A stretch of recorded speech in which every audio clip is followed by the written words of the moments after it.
IAS ஆகணும் இல்லாட்டி IPS ஆகணும் அப்படிங்கிறது பல பேரோட லட்சியமா இருக்கும். ஏன்னா இது இந்தியன் சிவில் சர்வீசஸ்ல இருக்கிறதுலே பிரஸ்டீஜியஸான பொசிஷன். UPSC நடத்துற சிவில் சர்வீசஸ் எக்ஸாம்ஸ் ப்ரிப்பேர் பண்றதுக்காக உங்களோட காலேஜ் டேஸ் இல்ல ஒர்க்கிங் ஹவர்ஸ் இல்ல ஹவுஸ் ஹோல்ட் ஒர்க் உங்களுக்கு தடையா இருக்கா? இனிமேல் அந்த தடை இருக்காது. ஏன்னா வெரண்டா IAS இப்போ ஒரு ஆன்லைன் ஈவினிங் பேட்ச் ஆரம்பிக்க போறாங்க. சோ நீங்க எங்க இருந்தாலுமே இந்த கோர்ஸை அட்டெண்ட் பண்ணலாம். இதுல பாத்தீங்கன்னா எக்ஸ்பர்ட் ஃபேக்கல்டிஸ் உங்களுக்கு கிளாஸஸ் நடத்துவாங்க, உங்களுக்கு டெஸ்ட் சீரீஸ் இருக்கும், மென்டார்ஷிப் சப்போர்ட் இருக்கும். அண்ட் வித் ஆல் திஸ் நீங்க ப்ராப்பர் கைடன்ஸோட UPSC எக்ஸாமை கான்ஃபிடென்ட்டா கொடுக்கலாம். இந்த கோர்ஸ் பத்தி தெரிஞ்சுக்க கீழே இருக்கிற லிங்கை கிளிக் பண்ணி உங்க டீடைல்ஸை ரெஜிஸ்டர் பண்ணிக்கோங்க. எங்களோட டீம் உங்களை காண்டாக்ட் பண்ணுவாங்க. Thank you. Hello all, a very good day to all of you. This is Vilasini from Veranda IAS and friends. இன்னைக்கு நம்ம என்ன பார்க்க போறோம்னு பாத்தீங்கன்னா the Hindu editorial analysis for the date November 11, 2025. So இப்போ நம்ம பார்க்க போற டாபிக் பாத்தீங்கன்னா is a topic which has been quite in the news for some time. So yes, இதை நம்ம decode பண்ணலாம். This is a topic from your GS paper 3 environment. So basic topic என்னன்னு பாத்தீங்கன்னா it is about relocation of forest dwellers. So in the editorial பொறுத்த வரைக்கும் we will be touching upon many acts. For example, Forest Rights Act, Wildlife Protection Act, that is Forest Rights Act 2006, Wildlife Protection Act 1972, National Tiger Conservation Authority என்ன சொல்றாங்க, what is the Supreme Court's mandate on it, Tribal Affairs Ministry என்ன notification release பண்ணிருக்காங்க, எல்லாமே we will try understanding one by one. இப்போ சிம்பிளா நம்ம இதுல இருந்து என்ன புரிஞ்சுக்கலாம்னு பாத்தீங்கன்னா, so basically there has been a plan. என்ன பிளான்? ஃபாரஸ்ட் dwellers யாரெல்லாம் டைகர் ரிசர்வ்ஸ்குள்ள இருக்காங்களோ அவங்கள ரீலோகேட் பண்றதுக்காக கொண்டு வந்த ஒரு பிளான். ஸோ இந்த பிளானுக்கு tribal affairs ministry has come up with some pointers to be kept in mind as to எப்படி நம்ம கொண்டு போனோம் அப்படின்னு. பிகாஸ் ஹியர் இவங்களை ஃபோர்ஸ் பண்ணியும் நம்ம தள்ள முடியாது, that would be wrong, right? So இந்த கான்டெக்ட்ல how do we manage both? So here ஒரு பக்கம் ஃபாரஸ்ட் ரைட்ஸ் ஆக்ட் இருக்கு which tries to talk about the rights of the forest dwellers. இன்னொரு பக்கம் wildlife protection act இருக்கு which prioritizes the animal well-being, right? So இந்த context இது ரெண்டுத்தையுமே நம்ம பேலன்ஸ் அவுட் பண்ணிட்டு at the same time ட்ரைபல்ஸ்க்கு இருக்கிற ரைட்ஸையுமே காம்ப்ரமைஸ் பண்ணாம proper and effective rehabilitation in a way that it does not affect their life, livelihood, their culture, etc. இதையும் நம்ம balance out பண்ணணும். So this is a very nice editorial. உங்களுக்கு mains பெர்ஸ்பெக்டிவ்லையும் சரி and prelims பொறுத்த வரைக்கும் இந்த acts எல்லாமே எக்ஸாம்ல டெஸ்ட் பண்ணியிருக்காங்க. So to have an idea it will be very effective. Okay, so இந்த கான்டெக்ட் என்ன சொல்றாங்கன்னா, what will happen to those traditional forest habitats within tiger reserves, right? What will happen to them? So இந்த கான்டெக்ட்ல union tribal affairs ministry ஒரு புது policy framework create பண்ணியிருக்காங்க which will talk about the laws which will govern the relocation of forest dwellers, right? So இவங்களுக்கு இருக்கிற loss பத்தி பேசுறதுக்காக இருக்கிற ஒரு பர்டிகுலர் டிராஃப்ட் பாலிசி ஃப்ரேம்வொர்க்கை தான் நம்ம டிஸ்கஸ் பண்ண போறோம். ஸோ இந்த கான்டெக்ட் ஸ்பெசிஃபிக்லி டைகர் ரிசர்வ்ஸை டுவெல் பண்ற forest dwellers பத்தி நம்ம in detail we are going to understand what the situation is so far. So overall in the editorial நம்ம analyze பண்ணும்போது we have to remember every time we analyze an editorial, நான் உங்க எல்லாருக்குமே அடிக்கடி சொல்லியிருக்கேன், I'm repeating, we use an acronym. இந்த acronym என்ன? code, CODE. So C னா என்ன? context. So இந்த இடத்துல context of the editorial என்ன? forest dwellers நம்ம எப்படி ரீலோகேட் பண்ண போறோம், especially those within tiger reserves, right? இதுதான் context, right? Ministry of tribal affairs என்ன சொல்லியிருக்காங்க. Talking about the opinion. So opinion பத்தி பேசும்போது we have different opinions. For example, what is the take of the environment ministry? What is the take of NTCA, that is National Tiger Conservation Authority? What does the Supreme Court say on this, right? Talking about data, right? So data பற்றி பேசும்போது சில legislations பற்றி கொடுத்துருக்காங்க. For example wild protection act 1972, forest rights act 2006. அதே மாதிரி பார்த்தீங்கன்னா எவ்வளோ families displays ஆயிருக்காங்க, இது எல்லாமே நம்ம கிட்ட இருக்கிற டேட்டா தான். Okay, next talking about takeaways. So overall what is the wild protection act mandate, what is the forest rights act mandate, and இதுக்கு நடுவில் இருக்கிற the middle ground, right? So how are we going to go about this? இதுதான் நம்மளோட major takeaways.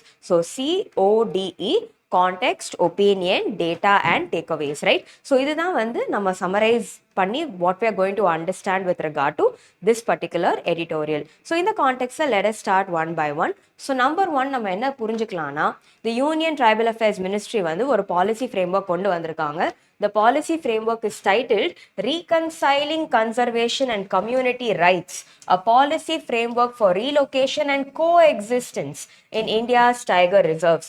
So number 1 என்னன்னு பாத்தீங்கன்னா coexistence இந்த வார்த்தையை பாருங்க. ஆல்தோ ட்ரைப்ஸை வந்து நம்ம ரீலோகேட் பண்ணணும்னு நினைச்சாலுமே we understand that இந்த மக்கள் வந்து ஃபாரஸ்டோட தான் வாழ்ந்திருக்காங்க இவ்வளோ நாளா. ஸோ ஹியர் இது வந்து வாலண்டரியாக நம்ம பண்ணணும்னு நினைக்கிறோம்.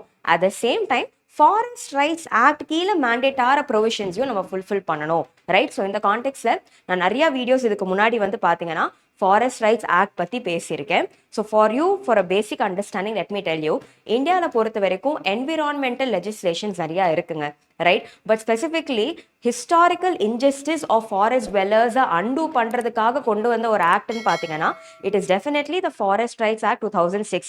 ஏன்னா இந்த ஆக்ட் தான் is one of the major acts which recognises the rights of forest dwellers. When I talk about rights, என்ன மாதிரியான ரைட்ஸ் பற்றி பேசுகிறோம்? ஸோ இருக்கிற ஃபாரஸ்ட் டுவெல்லர்ஸை 2 டைப்பாக பிரிச்சிட்டோம்.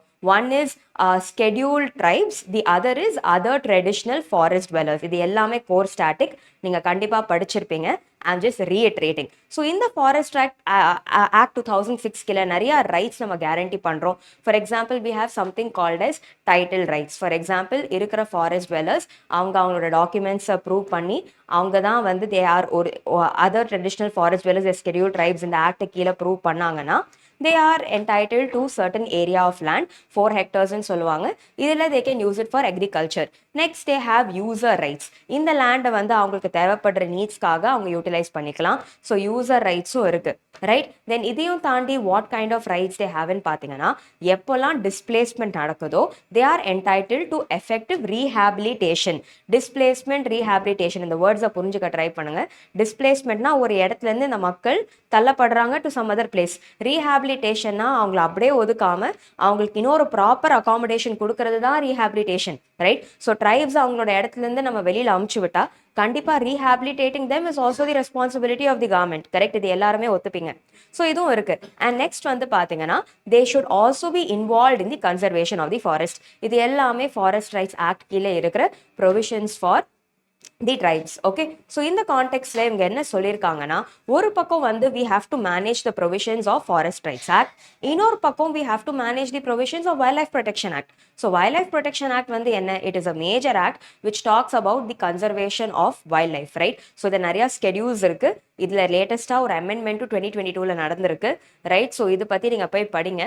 ஸோ இதுல வந்து என்னன்னா பிரைமா ஃபேசி இம்பார்ட்டன்ஸ் வந்து வைல்ட் லைஃபை நம்ம எஃபெக்டிவ்லி கன்சர்வ் பண்ணணும், வைல்ட் லைஃப்க்கு இருக்கிற த்ரெட்ஸை நம்ம அட்ரெஸ் பண்ணணும்.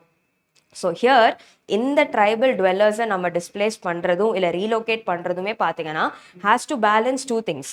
Number 1 forest rights act, number 2 wildlife protection act. Okay, so here இந்த கான்டெக்ட்ஸை வந்து பார்த்தீங்கன்னா ministry of tribal affairs release பண்ணியிருக்கிற டாக்குமெண்ட்ல what and all they have recommended is number 1 இந்த ரீலோகேஷன் ப்ராசஸ் வந்து வாலண்டரிலி நடக்கணும், ரைட்? அண்ட் ட்ரைப்ஸ் வந்து should be clearly conveyed and informed that they are going to be relocated, right? So அவங்களோட permission and அவங்க கிட்ட நம்ம inform பண்ணிட்டு ஒரு ஃபேர் அண்ட் டிரான்ஸ்பரண்டாக அது கொண்டு போகணும். அப்போ தான் அவங்களுக்கும் வந்து கவர்மெண்ட் அத்தாரிட்டிஸ் மேலே நம்பிக்கை வரும். நெக்ஸ்ட் ஒன் வந்து பார்த்தீங்கன்னா இந்த ரீலோகேஷன் ரிலேட்டடான கேசஸை டீல் பண்ணுறதுக்காக national database on conservation community interface will also be created.